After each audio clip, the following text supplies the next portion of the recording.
Daily Dodge TV studios with Terry Bell for today's community comment.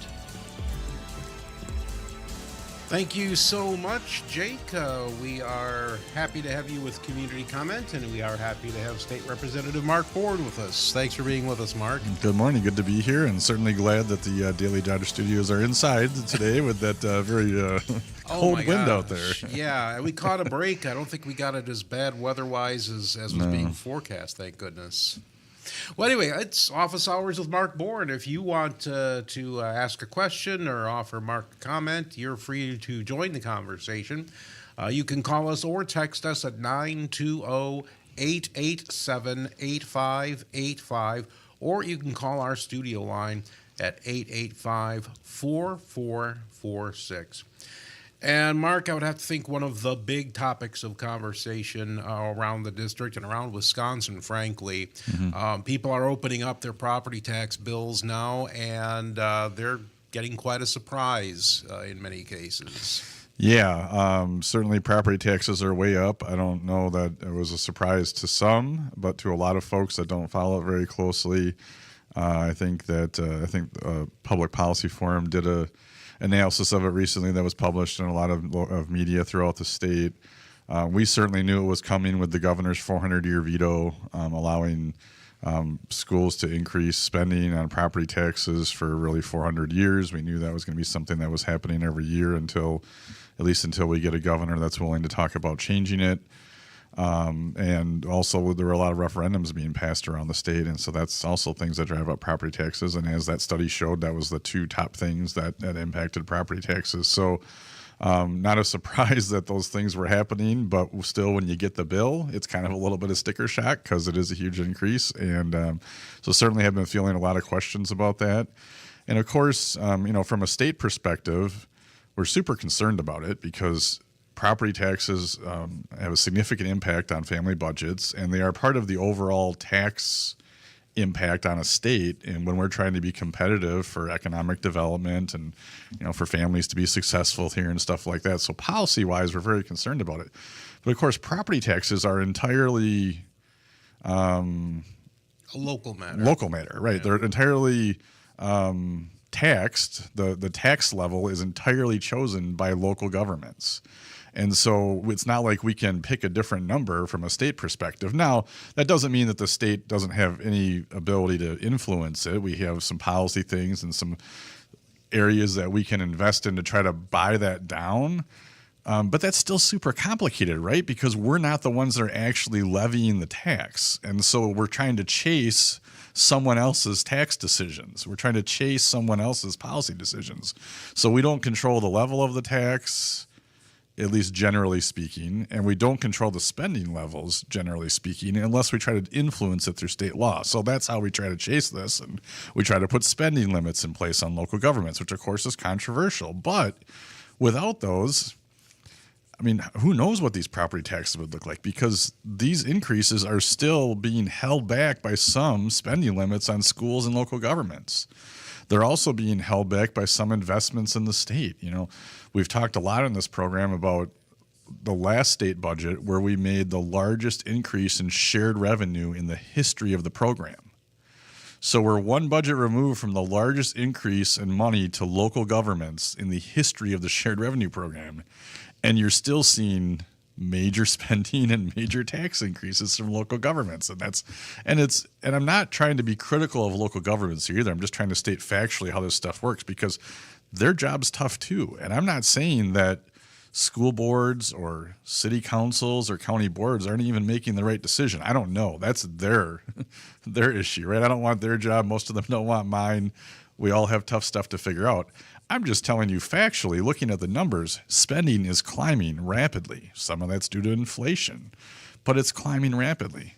Tax increases are climbing rapidly. Those things are happening. Now, whether or not they're the right decisions, that's for local governments to decide and for ultimately their voters to decide.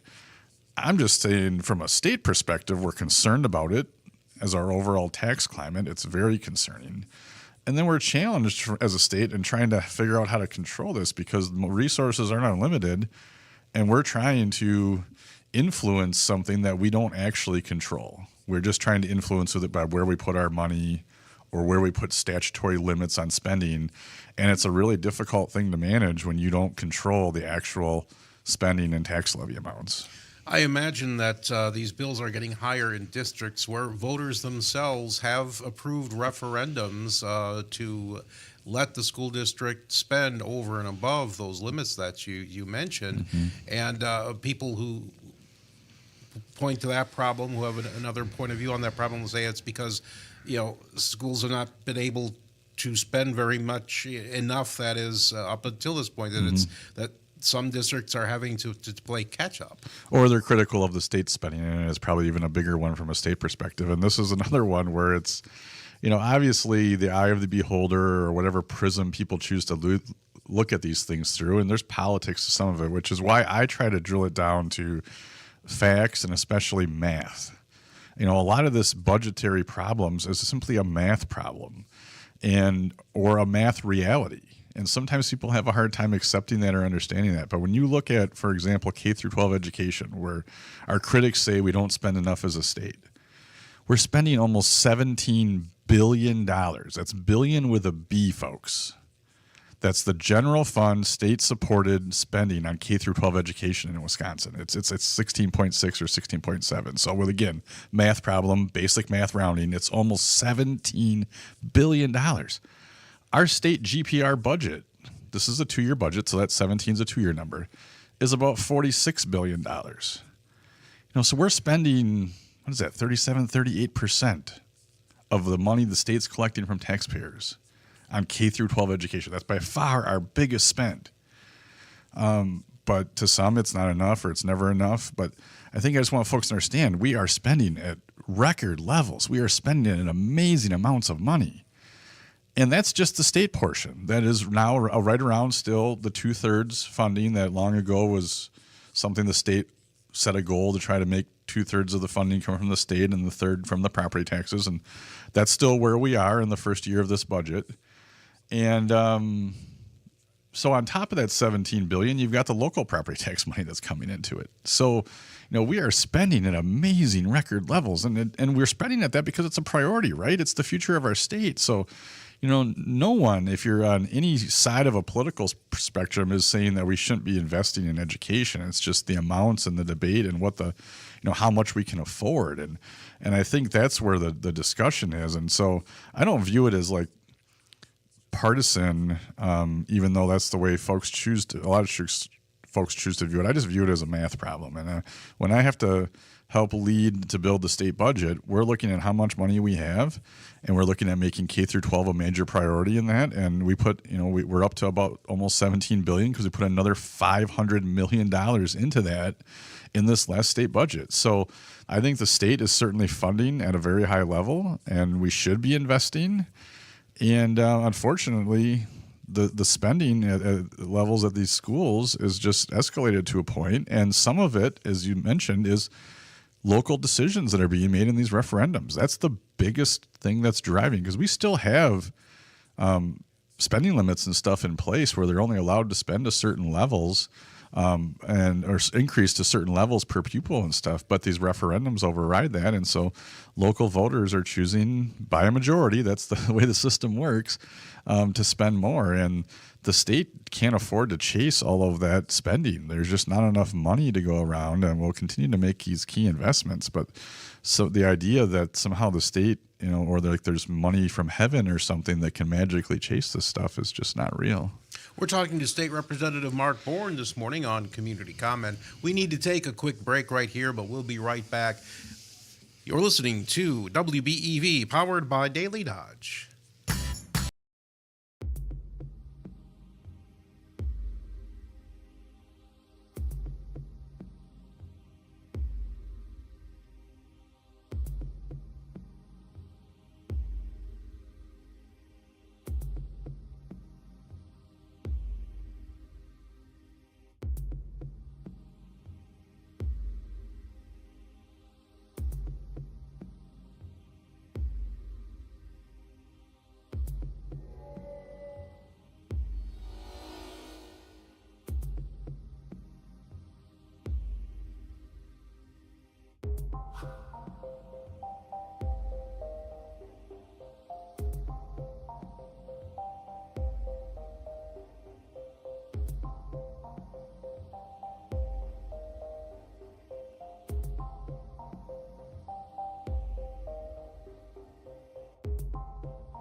Thank you so much, Jake. We are talking to State Representative Mark Bourne about decisions and initiatives at the state capitol that affect us here in the district. If you have a question or a comment for Mark, you get to be a part of this broadcast. You can call us or text us at 920-887-8585, or you can call us directly on the studio line at 885-4446. We've been talking about property taxes and school spending, and a situation that seems quite dire in some places, and maybe one of the best examples of that, Mark, may be Hustisford. It's not in your district anymore. Your district is redrawn, yeah. but it's still it's a neighbor community. Yeah, certainly a community here in Dodge County, one I represented for more than a decade, and don't represent that area anymore, but certainly I've been, working with them for a long time before redistricting, and have been following. You had some coverage recently on their school board meeting, I think earlier this week or last week, and this is one of the biggest challenges facing the state is these smaller, more rural districts that are getting so small that it's just an economies of scale problem with trying to continue to run a school. And more of them are in northern Wisconsin and in far western Wisconsin, but we have a few in this area. Hustisford's a good example of that, where their population's gotten down into the 200s for a full K through 12 district. That's really small, smaller than anything I have in my district now. I have some pretty small schools with like Randolph and Oakfield and stuff, but they got to be at least 3 or 4 times that size yet. And so it's a huge challenge, and it's something that it's really been difficult for the state to try to be helpful in, because we're so much of our education funding runs through that funding formula that was set by the courts through litigation back in the day. And people say, well, why don't you change it? And we could pass a bill and try to change it, but then we're going to be in the same boat they were in back in I think it was the early 80s when they did this, where we'll change it, there'll be winners and losers, so someone will sue, it'll be litigated, and then ultimately the court will pick the new formula. It might be the same as the old one or similar or something. And so there's a huge risk to that, right? To say, well, if we open up Pandora's box here, the court is ultimately, not the legislature or the governor through a bill. Ultimately, the court's going to pick the new formula. And so that's a huge risk to all of our schools, not knowing how that's going to turn out. And so we're working within the system that we have that's so based on, and not wrongfully based on the number of students. Theoretically, it should cost more to educate more students, at least to some level. And certainly there are fixed costs and things that have to be considered. That's why it's not all on population, but that's a large part of it. And so these small schools are struggling. The economies of scale aren't there. And that's why last month when I was on the program, I talked about consolidation bills that we were moving through the legislature to try to help incentivize local schools to make the decision to consolidate and then do things to help them through that process for several years to get them more financially stable. And because we think that that's one of the key things to the future. But again, 421, I think, 420 some school districts in the state that control the schools. It's all local control. The state's not able to force that on anyone. We're trying to do things to be a partner to help incentivize that. And that's a key part of it. And those are decisions that are tough decisions that communities and local boards have to make. But really, as you look at these schools that are so small that the economies of scale are just overwhelming them, they really only have 2 choices. Either they have to pass referendums and the local folks have to say, yes, we're willing to pay more. We know it's going to cost us more. It's clear they're going to cost us a lot more to maintain these schools at such small levels. But we want to keep our schools, so we're willing to do it, and we're going to pay more in property taxes to do it. Or they have to look at these consolidations or dissolving and sending their students into neighboring districts because there's no way to chase this. And I know, I've heard the rhetoric from the other side of like, well, it's just because, again, we're not spending enough. No, it's a math problem. We can't spend enough to save all of these small declining enrollment schools. They're just getting too small. The economies of scale do not make sense. And from a state perspective with that formula, you could dump billions that we don't have into the system and watch most of it go to the large schools because that's how the formula will do, and they'll get small amounts that still won't be able to.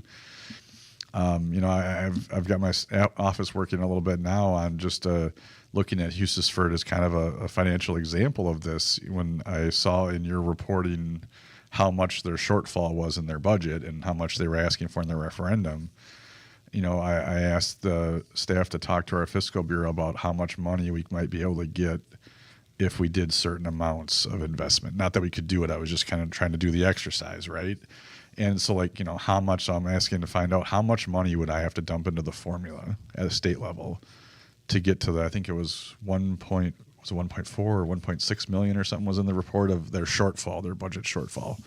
I know it was more than $1 million. And, I'm confident that that number is going to be astronomical. We're putting record levels in the last few budgets, and this kind of stuff isn't anywhere near that amount. And so that's just kind of, I want to see that math problem to see the example of how far we are from being able to prop up these super small school districts that just don't have the economies of scale anymore to maintain in this high inflationary time and the costs that everyone's come to expect for education, from fab labs for technology to AP courses and all this stuff that are great things when we're able to do it. But for these super small schools, it's just way too much.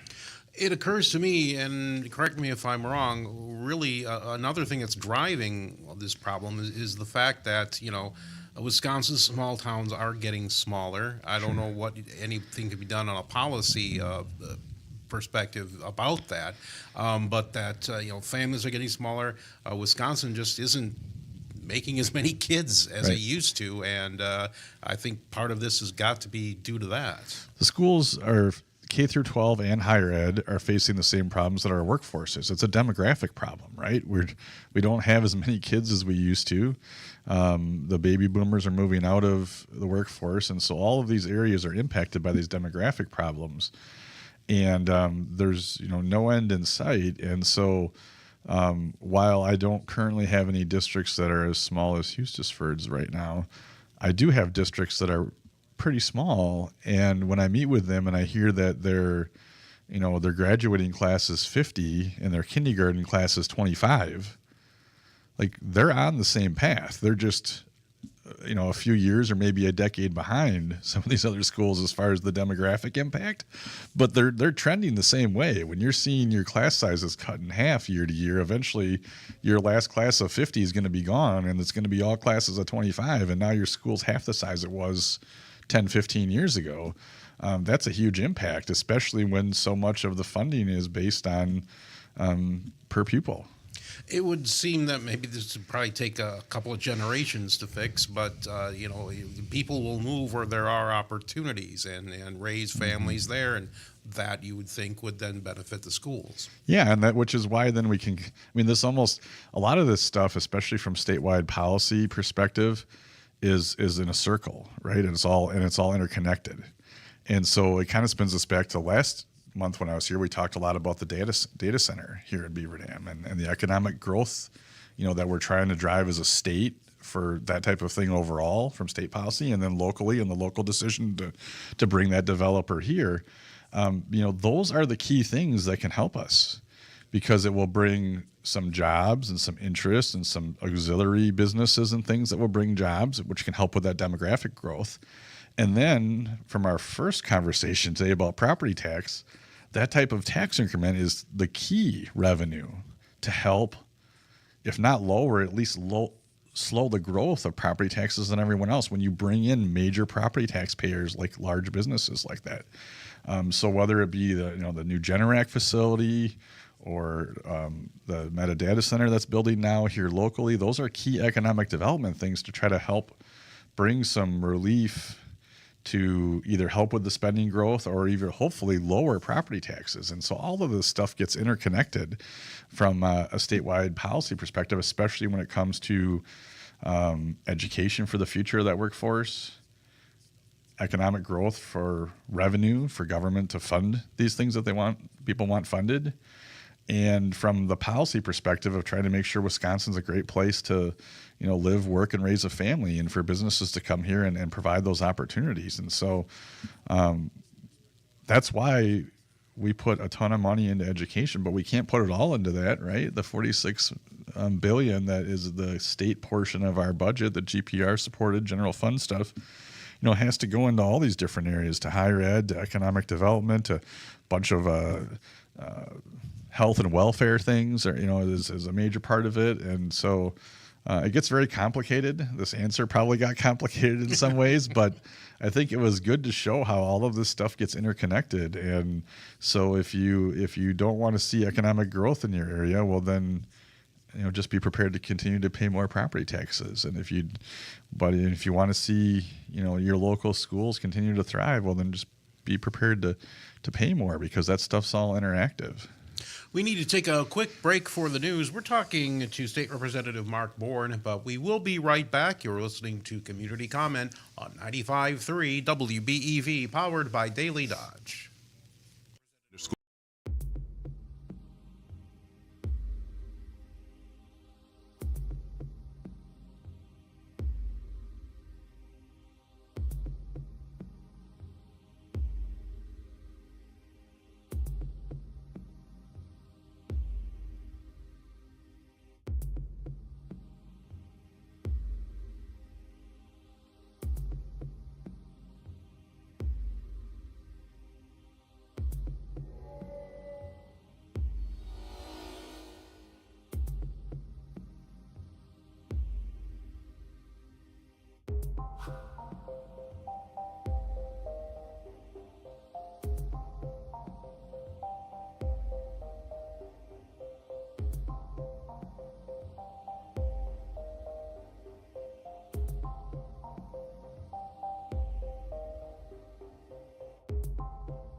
to the Daily Dodge TV studios with Terry Bell for more of today's community comment. You, Jake, we're talking to State Representative Mark Bourne about all the decisions and initiatives at the state capitol that affect us here in the district. If you have a question or comment from Mark, you can join the conversation with a call or a text to 920-887-8585 or by calling our studio line 885-4446. Education spending and taxes have dominated the conversation so far this morning, Mark, but no conversation of these things could be complete without an explanation of how special education funding figures into all of that, and you understand that better than most. Well, I'm trying. I think the special education funding situation right now is a shining example of what I was talking about earlier with how fast the cost and spending is rising in these local governments, in this case education, and why the state's having such a hard time chasing it. Because in this budget, we put about $500 million into special education, which was supposed to take the reimbursement levels to 42% in the first year of what's being spent and 45% in the second year. And so that money was targeting that amount. And that amount is not something like a number that we just make up, or not a partisan number, or not even really a highly debatable number. It was something that our fiscal bureau that's nonpartisan, the Department of Public Instruction, and even the governor's budget shop, they kind of work on it to try to figure out what they think how much it's going to cost to try to hit those percentages. So it's using real data and trying to meet that goal. We weren't trying to underfund it. And now DPI recently announced here in the last couple of weeks that instead of hitting 42% of the reimbursement, we're probably going to hit I think it's 37 or 38%. So we didn't meet the goal. And so people are asking well, why aren't you funding it at 42% like you said, or why don't you fix that? And the Dems, I think, introduced a bill to make the funding sum sufficient so that it would fund it rather than a dollar amount, it would fund it to the percentage level. And the reason that we don't do that is because of how fast these costs are climbing and how hard it is to keep up with this, and how that would destabilize our state budget. I mean, it would cost us $116 million. My staff sent me the number yesterday. $116 million to now reach that goal, on top of the $500 million that we already did. And so you can't really build a state budget with that type of uncertainty and have it be balanced and not be just a giant mess down the road. And so that's why we didn't do it that way. But it wasn't like we were trying to underfund it or anything like that. We still made a huge, $500 million investment. And it's just a shining example of how fast and how rapidly the spending is climbing, that we ended up being 4 or 5% short of that. And that's just one example of these massive spending challenges and problems that we're seeing, especially in schools. Let's pivot a bit now. Recently, some state employees got an adjustment in their compensation thanks to action from the Joint Committee on Employment Relations, colloquially called Joker. Joker, yeah. But a lot of these employees, it's going to have a real impact for people around in the area. Yeah, this is kind of an important step that kind of builds off the budget process. In the budget, we fund a lot of employee raises, market adjustments, some key investments and corrections that we've talked about here in the program before after the July budget. And the action by the committee is really what releases all that money to the agencies and sets the pay rates and the market adjustments and things like that. So some of it's market adjustments across a lot of state agencies to try to make sure that we're competitive in this, in some ways hard to fill employment environment with, shortages really everywhere and stuff, to make sure that we're able to hire people to run the agencies and run the things that people expect from state government. And so that's a key part of it. In corrections, we had some areas that, last budget we made huge investments in our corrections officers. There were some problems then with making sure that the folks that supervise them were paid correctly, so we had to correct some of that. There were some problems in other parts of corrections, whether it be maintenance or food service and things, where people were hopping jumping into the corrections positions now, which was great, but with those big raises. But then we had to fill these other spots that still have to run a prison, right? And so we had to make sure that we're competitive in some of those wage classes. So there are some key investments and parts of corrections that were approved in this. And all of it's just important on making sure that our system, the system functions. And so really it was stuff that was set up and expected kind of from the budget process, but this final compensation plan that's put together by the Department of Administration and then approved by this committee in the legislature to kind of say, yes, this is what we agreed to do in the budget. Here's how we're going to implement it. Here's how it's going to affect people, and here's the pay grades and pay schedules and all that sort of thing. So that got done last week, and hopefully will allow our government agencies from the state level to continue to function as the way the taxpayers expect.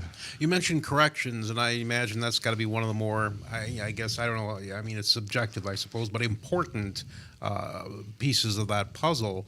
Are there any other areas that you would say are pretty critical that we get jobs filled and offer people, salary and benefits that they'll find attractive? Yeah, I think one of the ones that was most challenged on the market side was some IT stuff. The state was falling behind, which isn't a surprise because that's a huge growth industry with AI and all this stuff. So the private sector's paying more for it, and like any other sector, it's challenged as far as the number of folks that are getting into it.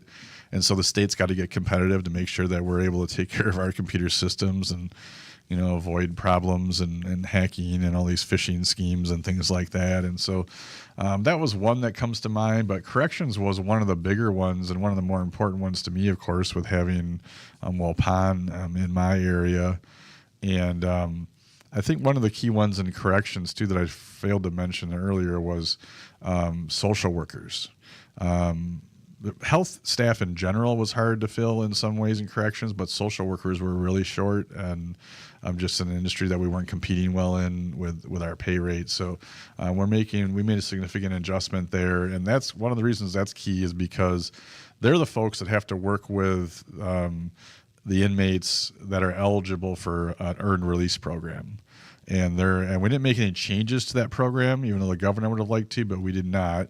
But there is a current law earned release program where inmates can earn an early release under certain cases. Not all sentences are available to that and things like that. And there's things they have to do treatment-wise and stuff like that. Well, a social worker is a key part of that. And when we were really short-staffed there, we had a long wait list of inmates that were eligible to participate in that program that haven't been able to do that. And so I think we're hopeful to fill those positions. The Department of Corrections tells me that just with their hiring process, knowing that this was coming, and it became official last week with Joker, but knowing from the budget process that these raises were coming, they were having more success in their process and starting to fill those positions.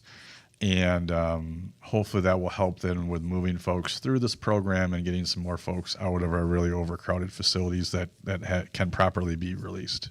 Very good. We're talking to State Representative Mark Bourne about decisions and initiatives at the state capitol that affect us here at home. We do have to take one more break, but we'll be right back. You're listening to Community Comment on 95.3 WBEV, powered by Daily Dodge.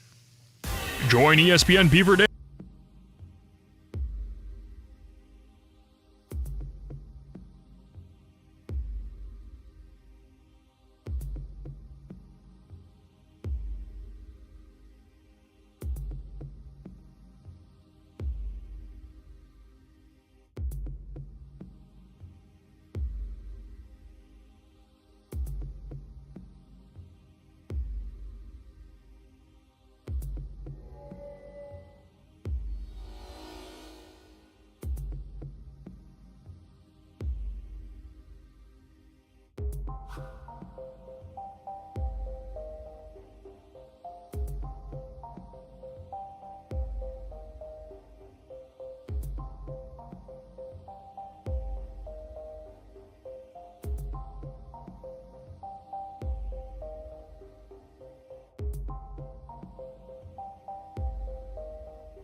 Thank you so much, Jake.